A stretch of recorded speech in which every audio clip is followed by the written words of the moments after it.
You're listening to the Devil Dog Talk Show. This show contains explicit material and is recommended for ages 18 and older for mature audiences only. But hey, it's the internet. Introducing Dave Bray, Better Man.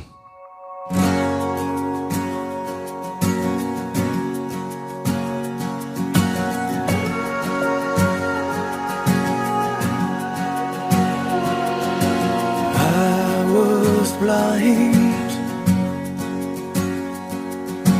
all my life until I met you. You showed me the light, but you taught me down to build a better man.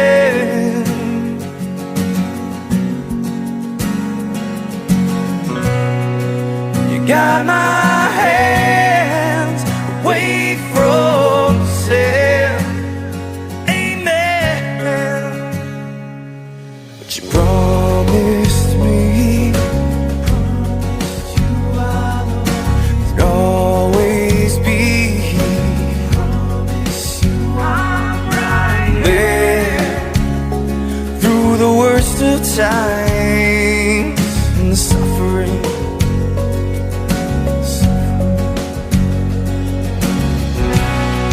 But you taught me down to build a better man.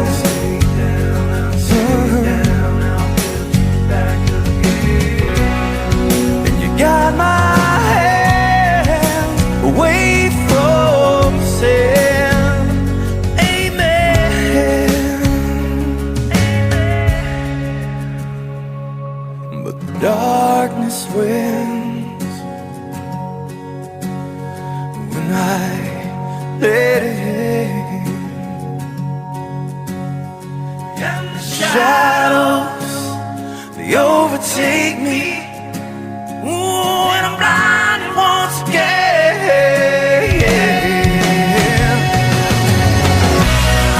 But you told me down to build a better man. Taught me down to build a better man. And you got my hands away from sin. Taught me down to build me back again. So let the darkness come, let's tear me down again. You can tear me down, you can tear me down to the end. So when I take my final breath, I'll be a better man.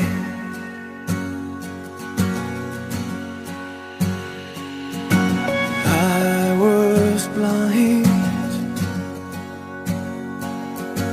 all my life.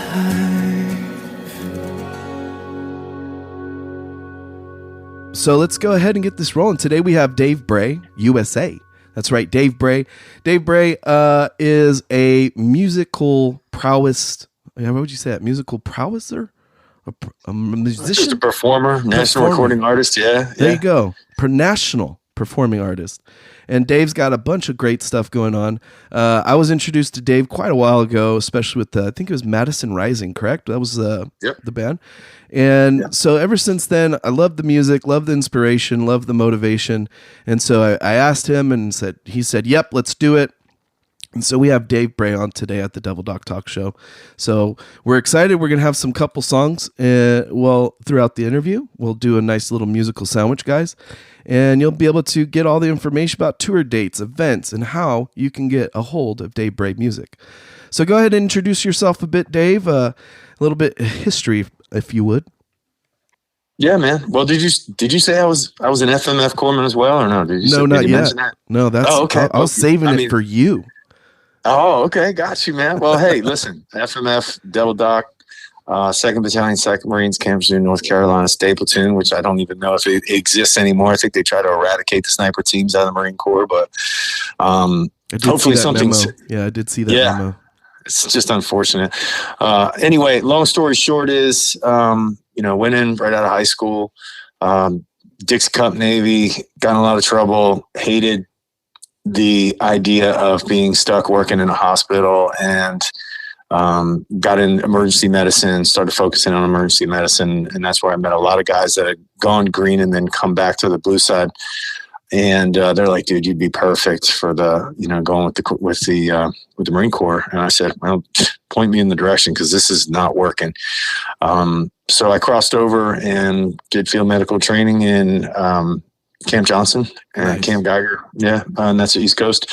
And then I graduated top dog out of that class. So kind of like Top Gun, I like to tell Hoorah, people that's top pretty dog. much- yeah, hoorah, top dog, Top Gun, basically same thing. So, and then I, as most people after graduation, they went and took like, 96 or something like that. I was reporting for duty 15 minutes later after graduation. And, I went and talked to the senior chief that was running Battalion 8 Station. He's just like, hey, what do you want to do, man? You're super motivated, I guess. Huh? I was like, yeah. I was like, man, give me something dirty and something that gets me out of any type of BAS or hospital or ER or anything. I said, just get me down, get me dirty, anything you got, man. I wanted to do recon. I wanted to do force. I wanted to do, MARSOC, anything. So they're like, why don't we, start you out with the sniper team guys out at State Platoon? And that's where it all began. And, spent time working up with those guys, getting ready for a deployment, and did a deployment. We ended up responding to Operation Assured Response in Africa. And we ended up camping out basically at the embassy in Monrovia, Liberia for 80 some days or something like that, and came back home. And that was that was it. And that was my military sort of service. I spent a little bit more time back home with artillery. And then I started just exiting out and, wanting to chase music and do that kind of thing. Now, what years were you in? That'd be 93 to 98. Wow, dude. You know what? I'm actually kind of impressed by that, because it's like, I did not think you were an older gentleman. I thought you were around how old are you, in fact? I'm sniffing on 50. What? Yeah, dude. Yeah. Okay. All right. No, you're looking good for sniffing around 50. Yeah, no, listen, hey, and I learned that looking good shit from military, dude. You wake up every morning, you do a little bit of a grind, and you stick with it, and you feed your body right, and you hydrate, and you do everything that doc tells you to do, and you do all right. That's right. That is right. Now, while you're in, you got out. How many years did you do? Sorry, let's get back to that. So basically, just four Nice. active, 2 inactive, and then a year of delayed entry. But obviously, you can't count, hanging out the recruiter station. But I did get 3 recruits in there. Nice. So Did you get your I NAM? count that as Damn that right. as service. Damn right. So yeah, man. But that was, like I said, my military service was brief, but I feel like I covered a lot more than even some guys that did more, a little bit more time, because I was able to sort of be a part of 2 branches and see things from the Navy side shore fleet, as well as the Navy side underway fleet, plus the Marine side shore fleet and the Marine side underway fleet. So I kind of saw a lot in a very brief amount of time. And even that, the little Operation Assured Response even turned into more for me as a corpsman. I went in as, one of the sniper team members and came out to go back in as a humanitarian effort, as more of a corpsman side of things. And we ended up like moving a lot of civilians out of harm's way and that kind of thing. So it turned into more humanitarian effort. But I got to see a ton in a short amount of time, and just blessed for that time. When you're in it, you don't realize how sort of blessed you are to be in those moments. But when you look back, you realize it, and you cherish, the brotherhood and the friendship that you had, and obviously the experiences, Yeah, no, I do know very, very, very well, sir. I do. It's pretty nuts. I'm sitting back remembering my young days, and I was actually at Camp Lejeune. I worked at the ER. Was right out of Corps school, right out of Corps school, as they call it, a PSI. I don't know if they still call it that shit. And FMF school is now FMTB. I don't know if it's another thing nowadays. Who knows? But yeah, right there, Camp Johnson, Camp Geiger, Camp Lejeune Naval Medical Center, which would be the emergency room, I think. And yeah, like that is just it's an intriguing place, because I had the same motivation when I was there. I didn't want to go to the hospital. I liked the hospital. It was great. especially in the ER. Got to learn a lot, tremendous amount. And, you know, procedural wise, medically speaking, just a wealth of experience. So when we went to Camp Johnson, which is the FMF school or FMSS or FMTB, whatever it is nowadays, do you miss that marshiness? Because I sure as shit don't. Like everybody talks about the mountains of California. I'm like, bitch, I grew up in that. Like, give me a mountain. Yeah. What is a cottonmouth? What is a crocodile? Alligator? A snapping what? Turtle? No. Like all of this weird shit was over there. And I was like, I most closely related. And again, because of the guys I was with, we spent a lot of time on our bellies, you know what I mean? Sort of crawling around with those snakes and lizards and frogs and toads and all that, bugs and chiggers and everything else, man. Can you say chiggers? C word. Can you say that? Anyway, no, those things are horrible. They're they are a nightmare. And ticks. I always say that when the tick, the size of the bugs are just. But long story short is, I say that those being face to face with all that nasty, swampy, muddy creatures and critters really, really got me. That was one of the most preparatory moments in those training cycles that got me ready for actually going out into the real world, because it's the ones that come up to you like from afar. You're like, oh, that's not that big of a deal. But the closer it gets, to realize, oh my gosh, hold on a second, it's not. That is actually a poisonous snake. I need to move. You know what I mean? And you realize that in your life, it can be the smallest minute thing that you don't see coming, can be the one that's most problematic in the future if you allow it to continue. It can be, you know, something as big as, you know, a bigger snake you think is maybe just a constricting snake, and you look closer, holy cow, that's a poisonous snake, I need to get away. Those are I relate a lot of those things to the people I've met along the way and along the journey in music and in business. You got some of the guys that, you know, they're huge in the business. And then the closer you get to them and the more you realize, you know, that their power is ill-gotten. And a lot of it it comes from a lot of poison, and it comes from a lot of bad places and negative energy. And although you want to be a part of certain aspects of that, you know, to complete the mission, you have to chop the heads off of some of those snakes along the way. And it's really one of those hard things to even describe, but when you're looking through life and you're in the swamp, it's the two are very similar. There's things that you realize that become actually very comforting to you. And that can be a really smushy log or something you're going to put your head down on for a minute, just so, because you've been holding your head, you know, chin up for the last 4 hours. Then you find something that you can just shove up underneath your chin for a minute to hold your head up. So just, you never know what's going to be a good or a bad thing in those situations. And life is very similar. Some of the things that look great, the closer you get to them and the more you can smell on them a little bit and you rub noses with it, you realize, man, this stinks and I don't want anything to do with it. Yeah. Not everything shining is gold, right?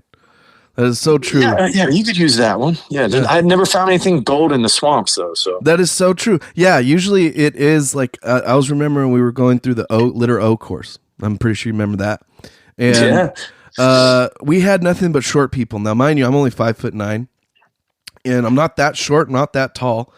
And the other people around me like 5'5", 5'6". So I felt like the gentle giant at the time.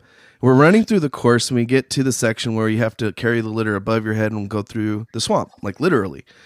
And as we're starting to go, they're popping off the arty sims, they're doing smoke, all the instructors are laughing, having a great day. And I'm lead on the carrier, the litter right there, right? Lead carrier. And I'm looking forward and all I see is just this black line slithering through the water nice and slow. And I just stop. I go, why the fuck? Why are you stopping? Get your move. And like, I was snake. And then they look up and I'm just kind of like shaking and pointing as the water's at my nose. And I'm like, snake. And they look and sure as shit, there's a snake. A big old, whatever the hell the poisonous, I think is a water moccasin or a cottonmouth. I don't know. Probably, you just don't want anything to do with it. Put it that way. It's a pit viper. It's venomous.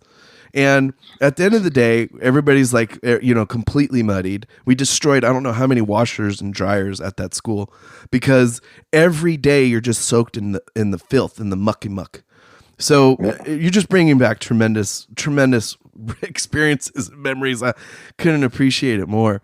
So as you're transitioning into music, let's hit that up a bit. How did you go from sniper platoon corpsman which is an intense gig, right? A lot of guys that I knew that went state platoon, they ended up being more of an IDC than most people give them credit, or they ended up doing more 18 Delta medicine than most people recognize. And I always fell in love with that, because being able to do or step up, like you were saying earlier, you know, utilizing those transcendent skills in understanding the world and transitioning into the environment of music. How did you go about that? Were you always into music? Did you play guitar growing up, or how'd you get into this?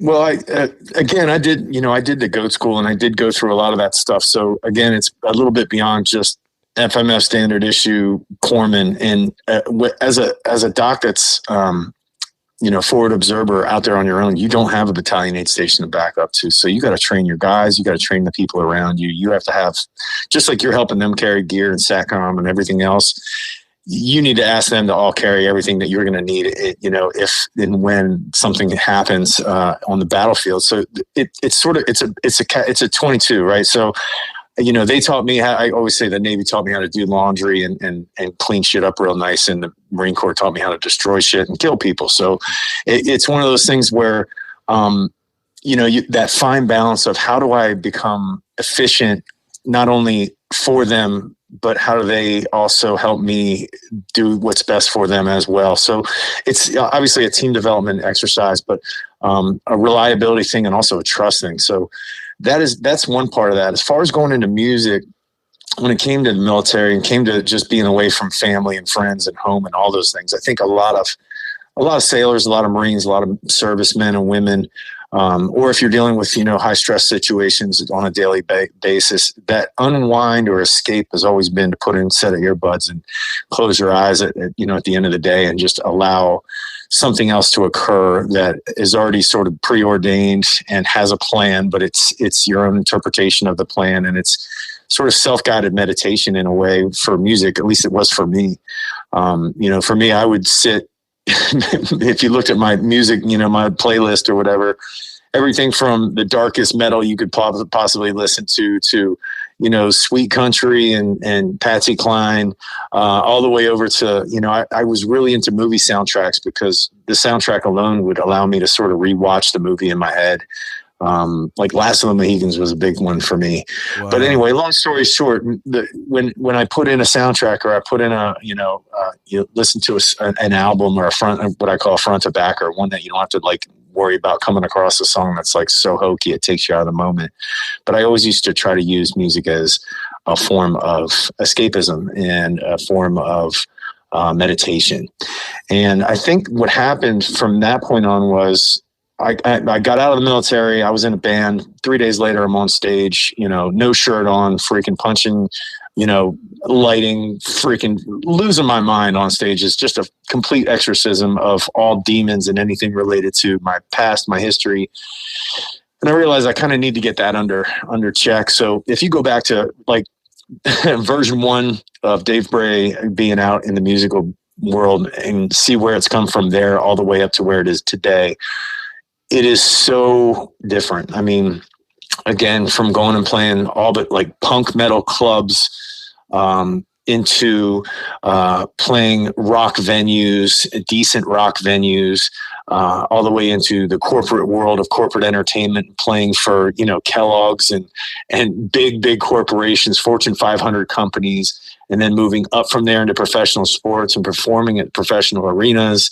And then to opening up for Leonard Skinner, Kid Rock, Kansas. I mean, all these different major, not even worldwide or household names, but worldwide names in music. And then you see what type of music I actually produce. I end up going sort of full circle back into the escapism. And the way that I write and how the songs that I create are now more about allowing people to sort of rid themselves of emotional baggage or damage or heartache or loss, things that can hold people back. Because I realized even in the beginning, when I was angry on stage in a punk rock club, I was angry at the loss and the heartache and all those things. I was just being physical about it and screaming as loud as I could and throwing a temper tantrum. And when I was, churning and being out on the band and on the road and just being away from home, thinking that I was, on this sort of path of one man type thing in this mission, I was escaping something else. So basically what it came down to was I wanted to spend more time with my family. I wanted to create music that I could play in front of them and they could be proud of it and I could be proud of it. And then I wanted to share it with the world to allow them to show how this piece of music has helped me or get me through a certain situation. And that's the kind of songs and the kind of music I like to create. So it's less selfish and more about helping others. That's profound, bro. Like, honestly, it's very difficult to discuss that openly. I know how that feels. Like, I went through it with the show, utilizing it as kind of a cathartic release, a distraction or something I can get myself absorbed in. And the more people I met, the more people I discussed things with, they had that same sense of maturation, right? Where you're realizing the energy you're putting out is kind of the energy you're going to get back, right? And that's really amazing how you tell that about, hey, I actually want to spend more time with my family, right? I want to be in a place where they're welcomed and I'm welcomed, and there's this commingling of efforts, and efforts are moving forward in a sense that are, homogenized. You guys are, self-serving, but yes, at the same time, serving others, right? So I guess that's a really amazing stepping stone, because I was going to ask about your inspiration on writing different types of music, but you kind of leaned right in there for me. So when I would like to ask further is, when you are writing a song, right, do you still allow yourself to go to and from that dark place? Do you still find that beneficial? Or have you found that the more you dive into the darkness, the more it eats you up? I kind of feel like I got to get full Jordan Peterson. Of course I do. Of course I have to.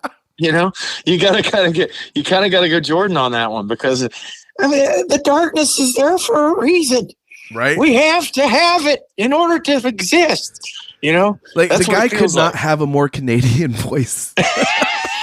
Dude, I just love that he's teetering on the edge of, what's the guy's Dennis Miller. Dennis Miller is always teetering on the edge of breaking down in a laugh. Yeah. So he's always kind of like, but then Jordan Peterson is he rides that same teetering line of just completely breaking down emotionally and not being able to finish the sentence. But I love both for their own, their own skills and talents. But I do listen to a lot of Jordan. I find him completely honest in a way that a lot of people cannot articulate. And I love the fact that he is able to articulate the honesty in a way, for me, that makes a lot of sense. And, for me to say, no, I don't like to go to that dark place anymore would be the truth. But the other thing is, I really like to go to that dark place and get rid of it. And it's like cleaning out the shed. You know what I mean? It's while you look, every time you open it and close it and throw something else in there, and every time you open it and close it, it's a problem. 100% that it's an issue. You are taking steps, and it is hindering your physical, mental, and emotional life every single day. And you continue instead of venturing in there and actually ripping everything out and hitting the reset button and saying, okay, this can stay, this can go, I can use that, I can't use that, this can be sold. Instead of really doing a true inventory, and the shed in the backyard is a great metaphor for our lives, right? Instead of really looking at the inventory of what we have that we can literally put our hands on tangibly, and then the things that we know we're never going to be able to get back to because there's just too much stuff. They're both the same. We can always get back to the stuff that's in the way back. We just have to commit to moving every single thing that's in the way. And it is a relief to finish up a day and watch the sun go down and realize that you've done some inventory. You've checked some boxes. You've looked some of those darknesses in the eye. You've made some progress into checking the inventory and seeing if they're there, seeing if they're not still there, all those things. But you've managed to go back in and sort of reconfigure things that the shed can still be used. There's still more room for other things, both positive and negative, to go in there. So, to say that I like going back to the dark place is not a bad thing. I don't look at it as a bad thing to say that I actually in some way, shape, or form enjoy doing that inventory check. No, that's really an awesome way to look at it, because it just shows a lot more utilization of tool sets, right? Like in psychology, like I've been going to therapy for like 12 years now, man. And so what I've learned is that there's nothing more to life but applying the tools that you can apply the tools to. So I really like the way you describe unpacking things, reorganizing, restructuring. And I'm guessing you utilize that a lot in your songwriting, because one of the songs I was listening to this morning is called One Last Chance. And we'll be playing that for our listeners today. And the sound of the song really reminisces that process, the process of recognizing certain things and then becoming mature and then taking the opportunity to really understand that. And musically, it hit me kind of hard, especially given the not just the cadence or the rhythm and the harmony, but the lyrics, the way that you describe in the song and the way it progresses. It's very personal and it's very, very powerful, because for a lot of people, that go through, I would say, just any kind of trauma or life experiences where you get too distracted by the day to day, or you get too distracted by your limitations or your fears. It's one of those that you could really listen to and go, hey, I'm not the only one. Dave's got this locked down. Look at this guy. He's got this song, One Last Chance. And man, it made me feel feelings. Got me right in my fifis. I got you. I mean, and here's the thing, and this is something that a lot of people don't understand. They look at people. There is a stigma to law enforcement, military, people of service, and the stigma is, oh, their trauma must have been worse than mine. I'm just a civilian. I believe that in order to live a fulfilled life, you at some point in time will have to encounter something so tragically horrible that it absolutely shakes you to your core and makes you question if you can even move forward. So anybody that says, oh, I don't deal with any kind of PTSD or trauma or anything like that, I kind of question that, because I feel like as humans, we all at some point in time will encounter it. If you haven't had it yet, just be known that it'll come. And there's a lot of people on the civilian side that are like, man, because you were in the military, because you served, or, you deal with this, you deal with that. Or most of my trauma comes from a place even beyond, my earthly existence. I feel it comes from a place that's just a part of the human existence. And it comes from a place that says, my gosh, I'm here in this life, I'm here in this world, and I'm given a certain amount of time that I have no clue what that time frame is going to be. And it's traumatizing for me to actually sit down and think, holy cow, this is going to end. What am I going to leave behind? Okay. So, or motivating. It doesn't matter how you look at it, but one way or another, somewhere along your line, you can't weigh your trauma and your loss against somebody else's, because we're all feeling it, and we will all feel it at some point in time. And the song One Last Chance, if I can, I'll tell you about it real quick, was Absolutely. about, yeah. I just actually put it up on, I put a super long diatribe about how the song came about on Facebook yesterday. So people are like, man, where did this song come from? Because it's so much different than, this rock song that you did or this rap song that you did. I'm like, this song just came from a friend of mine who was diagnosed with cancer 3 years ago. And I had to watch her literally die slowly, a long, hard, painful, slow progression towards death. And if you knew her, and I'd known her for 7 years before she was diagnosed, she was the most outgoing, boisterous, loud, energetic, fiery, spicy, woman you've ever met. And this thing hit her like a freight train. And it just slowly ate her into nothing. And her last name was Chance. And the final days of her life, I was headed to Florida to see her, and was getting up the next day to go drive and see her, and realized that she was no longer with us.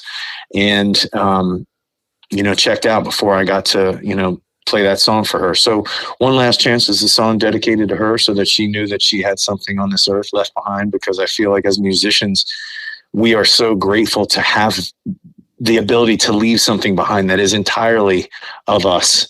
And it is such a gift. You look at some of the biggest names that are gone, and it's the musicians that have left the biggest mark on the planet for the most part in numbers. Yeah. No, I feel you on the whole music aspect of that. Music's always been a tremendous influence to my life and supporting factor. Like I can remember the songs growing up that really hit a chord with me, right? And to know the backstory, excuse me, to know the backstory of One Last Chance, it hits me. I'm not getting teared up. You are, but you know, that's a tremendous dedication, especially as an artist, is to be able to pour yourself out there, right? Every single song, a lot of people will be like, oh yeah, you know, I like this type of music, that type of music, whatever, you know, being able to find your voice amongst the noise, right? And be able to make a song that impactful. Now looking back at it the way that you're explaining it, it's remarkable. It's one of those, wow, get you right in the throat going, hiccup. Because it's important that people also understand that it is a breath, right? Being a corpsman, I guarantee you've seen it. I've seen it. The last breath of people is a traumatic one to experience, right? The human body fights so hard to stay alive. And the human soul, right? The thing that is in this vessel, this body, this fleshy boundy thingamajigger we call the body, right? And for some reason, a lot of us don't take the opportunity day to day to appreciate not only the grandiose things, but the small things. So I couldn't appreciate it more, you sharing that story today with us. Honestly, got my nose a little tied up there. I'm fighting a cold, but hey, that has nothing to do with it. I'm fighting back the good stuff, the tears. Now moving forward, when you look at a song and you're structuring it, right? How do you come about setting the tonality of the music? Do you focus on the harmony? Do you focus on the rhythm? I was watching you play on the Instagrams and I was like, man, he's got a really great live performance sound. And then I was like, wait a minute. No, that's looped. My bad. Wait, no. Okay. So he's playing rhythm there. Okay. My bad. And so like me being an audio engineering geek, right? We've been doing a series called DBU Days here in Valley Center with Dust Bennett at DBU Ranch. And he has 30 plus years in music engineering and recording. And for me, I've noticed that getting tied back in with him and the engineering just craft, it's really opened my ears up more to how music is created. So to focus it back onto you, right? Because you're the guest. How do you play? Do you play multiple instruments at first, or how do you get that going? So I'm not sure what on Instagram that you saw, but if it's me singing just in like basically a one-man guy with a guitar, that's usually where it starts. And that first step is getting something from the beginning to the end, completing the idea, trying to keep it rhythmically and, melodically not boring. Although that is one of my hardest things to do, is because singing, being able to just have somebody play a piece of music for you and singing along is one thing, but having to sing and play at the same time, or it's like trying to drive a car and ride a horse at the same time. I could never do it. Like honestly, you just brutal. Smack me with talent. Like I can't even do the hand tap and sing thing at the same. We can't pat my belly and tap my head I can't even say it right. Yeah. So try to think of yourself driving a semi truck and riding a horse at the same. It's two totally different things. One is of rhythm, one is of a complete an emotion, and then trying to attach a genuine emotion to that is where I feel is like I was given a gift, right? I don't believe I'm the greatest songwriter in the world. I'm certainly not the greatest guitar writer or performer. I can't play a guitar basically, but I do feel like I've focused so long and so hard on you mentioned a cathartic response. And I've always loved that in movies, when you get the goosebumps on your arms, or when you get that moment feeling like you're invincible. It happens when you watch Gladiator. It happens when you see it or you hear it in a piece of music, and it's just like, it just keeps coming on. And to try to capture what I call that cathartic emotion, or that lightning in a bottle, is for me the quest. And there's a couple things that there's a couple of things that music does religiously throughout history, right?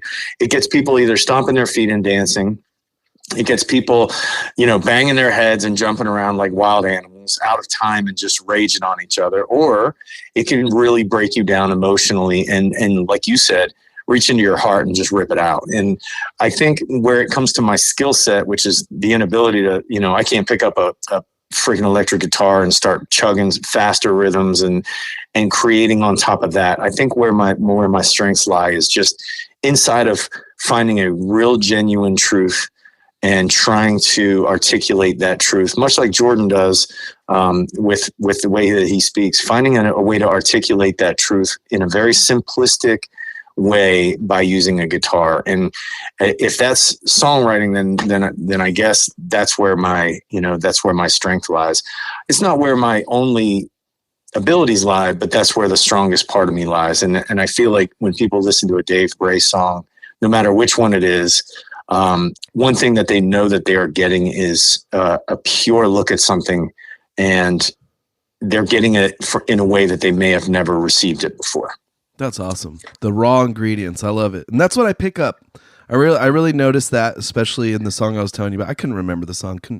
I can't. It's one in one ear, out the other. I tell you, my wife hates it. My head's like a sieve. But I noticed that tremendously, the talent, right? And to be able to, like you said, articulate a thought in such a way that is simplified yet profound, right? And that's usually the best type of advice, music, songs, inspiration, poems, experiences. It's very difficult to derive the words, right? So I can only I appreciate and have the profoundest respect for you in that, because opening your heart, right, to a song, to a thought process, and committing yourself to a performance. Like you brought up a lot of remarkable people, Aerosmith, Toby Keith. You've performed on the same stage of a lot of these great artists. And I noticed that the humility that you have in just focusing on your music is something that I find rare and rarer in the industry of music. A lot of people, they get a little too ahead of themselves. They work on the aspect of appearances, right? And then the music comes, and that's perfectly fine. That's perfectly fine. But it's a rarity to have somebody be able to generate great music, have a great message, have a great image, and then carry that over, right? That transcendence of tools, that transcendence of service that I noticed that you have, especially when you're doing, things like with law enforcement. I know you mentioned like corporate stuff, but I see you more often doing law enforcement, veteran gigs, and the veteran support is huge. So when you sing and you perform on stage, right? What does it feel like every time? Is it something new every time? Do you still get the butterflies? Do you get those nervous jitters? And how do you overcome that? Well, yeah, absolutely on the nervousness. And, if you think about what a musician, again, has to go up there and do, and sometimes I got cheat sheets, I won't lie, but other times it's you and a guitar and some bright lights. And, sometimes that first note that you play, all of a sudden you realize that the whole sound of the room has changed since you did a sound check, and all, that can shake a performer. The first note you sing, might give feedback or something, and all of a sudden your wedge is too hot. And again, because now there's people in the room compared to where there wasn't people in the room, there's just so many factors, again, of things that are happening. And even one guy on a stage with a guitar, there's still 40 or 50 other people that made that moment happen. It's all the stage crew. It's all of the light and sound guys that are doing it in the moment, but all the people that made all those pieces of equipment. If you think about how many people it takes just to get that one performance off the ground and flying, there's so many people that you're counting on. And I feel like when it comes down to that moment of stepping on that stage, I say that prayer, dear Lord, let this be the greatest performance these people have heard, and the greatest one that I can give. Let none of my heart be left inside of me when I take off this stage. Let the lights be perfect. Let the sound be perfect. Let the people listen and hear the words. Those are my thoughts going onto that stage. And again, it's still, no matter what, it all comes down to you and your body and your mind being able to accomplish that one mission out there. And if you drank the wrong kind of water that day and drank purified water instead of spring water, you might not be able to hit that same note that you hit yesterday when you had the right water. If the humidity and the barometric pressure is off because you flew from a cold environment to a hot environment that's dry and you didn't get enough salt or whatever in your diet to cross over and have the right. I mean, it's so intricate when it comes down to the human body being able to perform and your vocals being able to perform and your guitar and your fingers being all able to work. So yeah, there's always nervousness there. But again, it's also like stepping to the edge of an airplane and saying, okay, well, I hope the chute's packed right. So, right. Man, that is amazing though. Bringing in the technicality of vocals, I think is great because I don't really interview a lot of different guests that focus in on vocals like you have. Like a lot of different guests, we talked about guitar, bass, piano, all that great stuff. We got a bunch of great episodes coming out from DB Ranch days to come forward. But to talk about the vocals, it's something rare because you're right. You have to really consider everything. Did you gargle? What did you gargle with? Are you looking for harsher tones? Are you looking for cleaner airiness? Like there's so much. Listen to me go. There's so much going on. If you couldn't tell, even talking can induce coughing. Could you imagine how horrible that would be? Like you're right in the middle of the national anthem and you're like just ready to belt out and the land of the free, and it just comes out. Like I just did, right? I would cry myself. I've had mics quit out on me, and I'm like stuck there in a crowd of people, and they're all like, you can hear some of them start to sing, and then that's the improvisational abilities on stage to be able to conquer and overtake those hiccups that can happen is another part of the game. If that happens, what's plan B? If that happens, if plan B fails, what's plan C? And it's all on you, it's all on you. It's tricky. That is nerve-wracking. It's just crazy. It's crazy. I can't believe you do this. Like, why would anybody do you? I mean, honestly, why would anybody do this? That's great. Well, that is why, if people want to find out more, it's DaveBrayUSA.com. Just throw that little thing in there. But if you want to follow the music on the mission, DaveBrayUSA.com. Same on all social media is Dave Bray USA. But the reason I love going out with the band is because, man, you got so much more cushion. You got so much more happening behind you that if you squeak or squawk a note, nobody's going to notice. You know what I mean? But you have people in an audience when it's just you and a guitar and a single spotlight, and you got people in that audience that are like eyeballing you, and you set up a song like this is one of the most heartbreaking songs I've ever had to sing. I've performed it all over the world, and I've done this and I've done that, and you are setting this song up to be the greatest thing in the world. And then all of a sudden you go out there and you're, like you said, you're squawking note because you can't catch it. Your guitar, you left a pick in the damn end of your guitar, or you forgot to put a capo. All these stupid things can happen. One of your, somebody bumped your guitar and did not tell you, and one of your tuning pegs got smashed, and you actually go up there and your tuning peg is broken. You break a string, God forbid. The microphone you're having issues with, you can't get that right. The sound guy went out and got high, stoned, and drunk from 3:00 until 9:00 when you played, and now he's like completely screwing you. You just never ever know. And yeah, so like you said, I think we covered that. Of course, there's always going to be some kind of nervousness going into those situations. That's amazing. That's amazing that you can overcome those things and still give great performances. Now, speaking of great performances, what type of shows do you have coming up?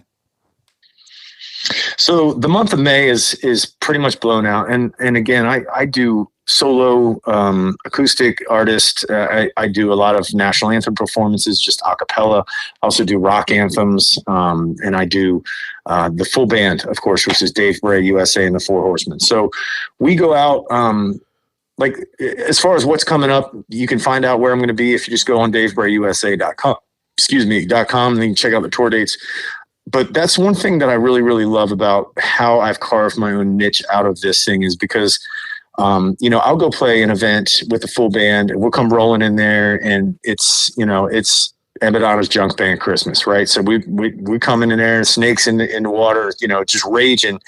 And then the next day I'm like, all right, fellas, I will see you guys next week. And then the next day I'm in a black tie and I'm meeting presidents of Fortune 500 companies. And then the next day after that, I'm at an NFL game singing the national anthem or a baseball game singing the national anthem. And then the day after that, I'm on a podcast with you and we're talking about having me down to the ranch so I can come record for free and we're going to get an album together. So it can go from one spectrum to the other. And I love the fact that it never feels like it's the same thing over and over again.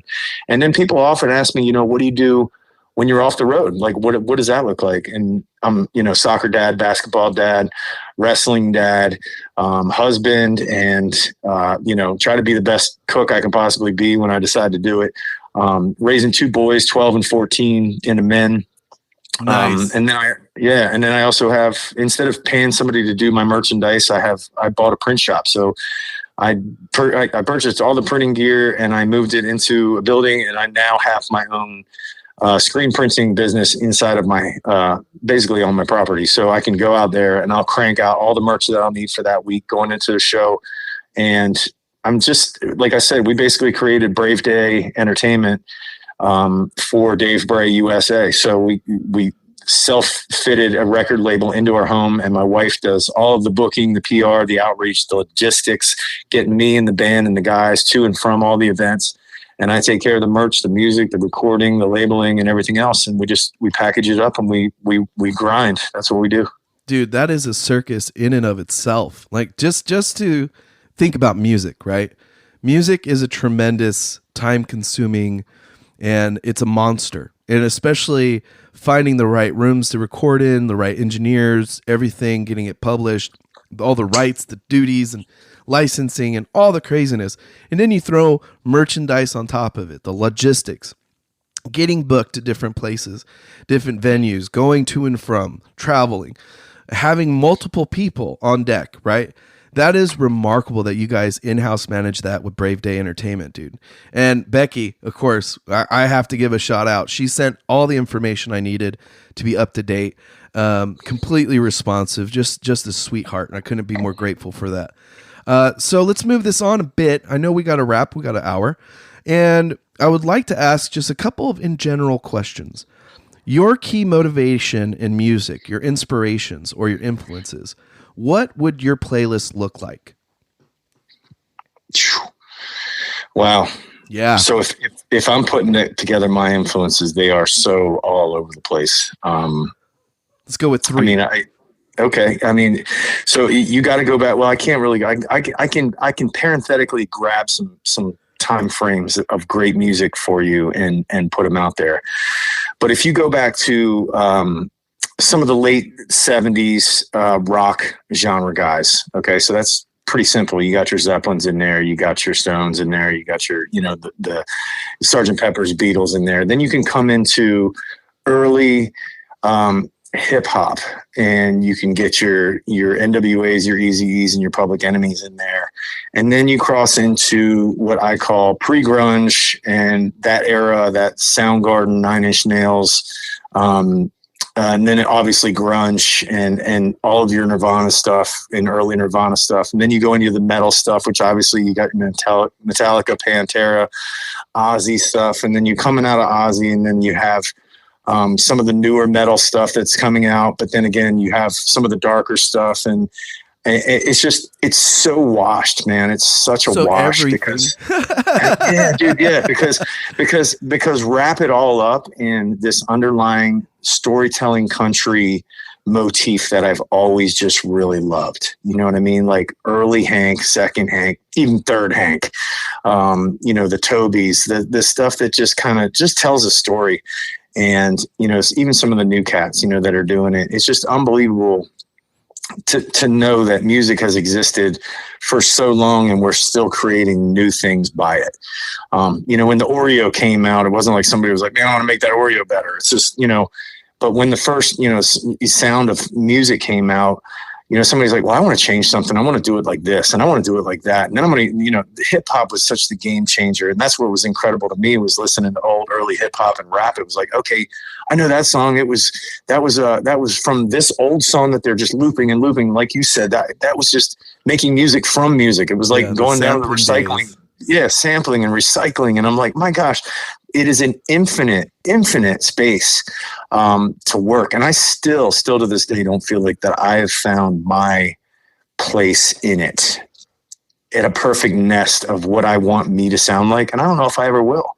I pray that it does. I pray that at the end of the day that it's the lyrical and emotional connection that I have to music that is my nest, that it can be put anywhere, because I've been on hip hop records, I've been on metal records, I've been on rock records, and of course my stuff, which is sort of mid-country rock, pop, whatever. So I mean, it's everything. That's awesome, dude. That is honestly just a thorough way that I could say, hey, we vibe in the music scene. Because I'm all over the place too. Like I tell people about Japanese jazz fusion, and they go like, what the hell did you just say? Go check that out. It's some insane music, and they play amazingly. It is some of the most disgusting timing that you could ever imagine, and they're so perfect at it. It's so nuts. Yeah. Was it Bill Burr brought up Meshuggah, and how one of their drummer was playing 4/4 on top, and then playing like 3/5 or 5/4, whatever the random one is, with his feet. I'm like, yeah, see, that's the kind of musicality I like. It's weird. Yeah. It's all over the place. You bring up hip hop. I love hip hop. I love everything, honestly. And that's the reason why I'm so glad you were on today. Before we wrap up, can we get some shout outs from Dave Bray? Yeah. You give me the lingo. I'll shout it out for you. You tell me what you want me to do. I want to know who you got to shout out, bro. I got no shout outs. From my people? From your team. It starts with my wife, Becky Bray. I actually met her 25 years ago today in the Pigeon House, Pennsylvania. Yeah, I would never be where I am or who I am without her. So shout out to her. My two boys, Rye and Lev, they are my blood and my water, and I can not live without them. And watching them become young men is part of the greatest experience I've ever had in my life. Shout out to a lot of my friends in the sober community, Jim Smith, Aaron McCon, Matty Stanball, some of the guys that I've lost along the way. My friend Kathy, where One Last Chance is written. Just those are my shout outs to people that I've, invested love in, and that have never been afraid to reciprocate it. And so those are my friends, those are my people, and just blessed to have them in my life in, all ways, shapes, and forms. And of course, I got to give shout out to Shelley Trucking and Schellenberger Trucking and Shelley Driving School for being a huge supporter of mine musically and emotionally and mentally. And Latham Marine, they've always just been really, really good to me as far as, helping me out whenever I need it with finances and things like that. And now, One Last Chance by Dave Bray. Well,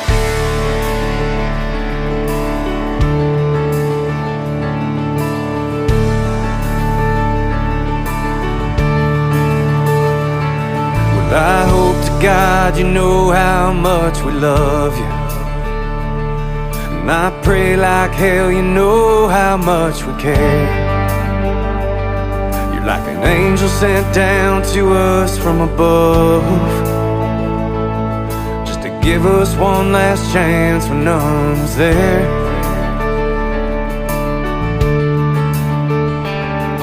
Cause you pulled so many through their darkest days, with your loving hands and a heart of gold and a light that shines away.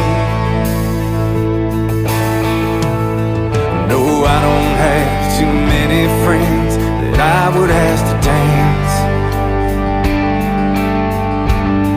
So before you go, I pray I get the chance.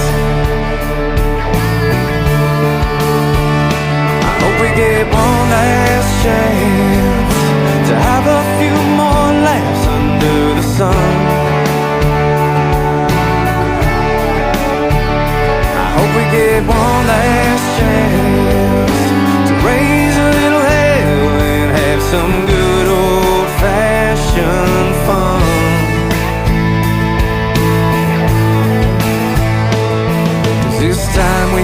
together went way too fast.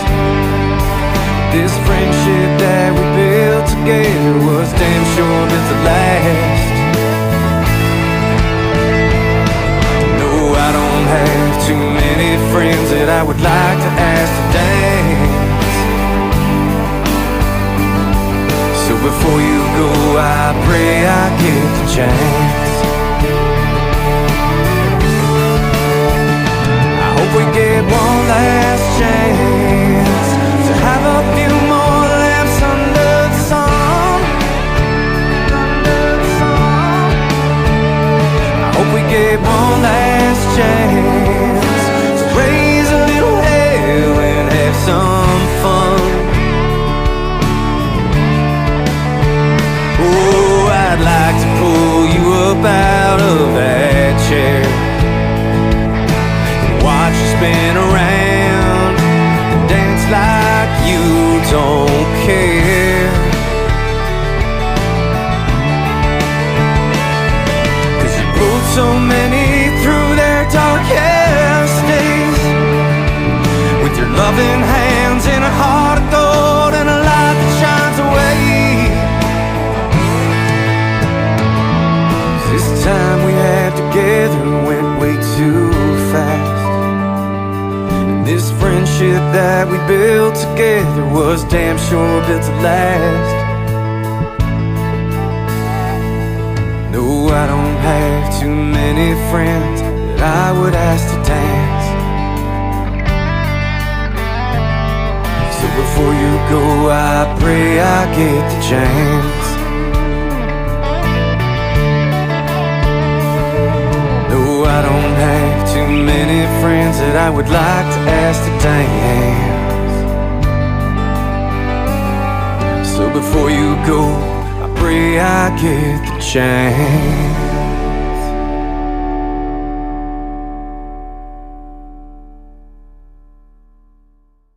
Internet. Yeah, hello.